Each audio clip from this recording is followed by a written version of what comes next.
Одбележувајќи го светскиот ден на слободата на медиумите 3 мај, повеќе од кога и да е претходно стана јасно значењето на независното и професионално новинарство. Кризата предизвикана од COVID-19, пандемијата, ги исфрли на врвот предусловите за функционална демократија,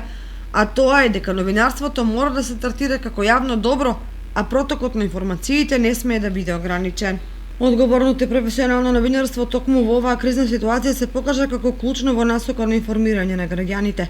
Затоа Сдруженијето на новинари на Македонија и самостојниот синдикат на новинари и медиумски работници повикува на солидарност и подршка пред се од јавноста за новинарите и медиумските работници кои во последните 2 месеци се соочуваат со големи здравствени, безбедносни, финансиски, но и етички предизвици во обидот правилно и навремено да информираат јавноста за случувањата поврзани со COVID-19 пандемијата. Потсетуваме дека борбата против дезинформациите, кои се покажаа како особено штетни во вакви предизвикувачки времиња, е можна само со производство на објективни и точни информации и транспарентна работа на владата и на другите јавни институции. Ја потенцираме изјавата за слобода и изразување и информирање во време на криза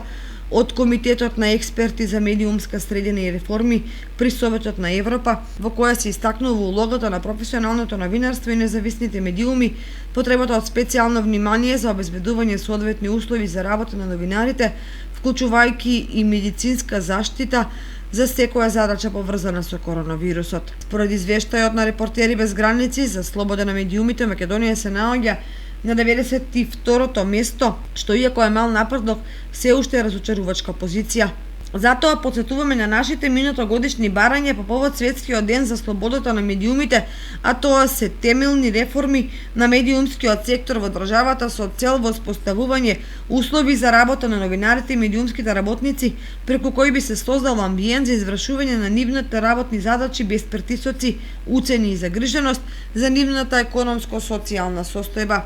Потенцираме дека најавените намалување на плати или намалувањето на кадарот во некои медиуми е недозволиво, особено во услови кога повеќе од кога било е потребно новинарството и медиумите да играат својата улога на чувар на јавниот интерес.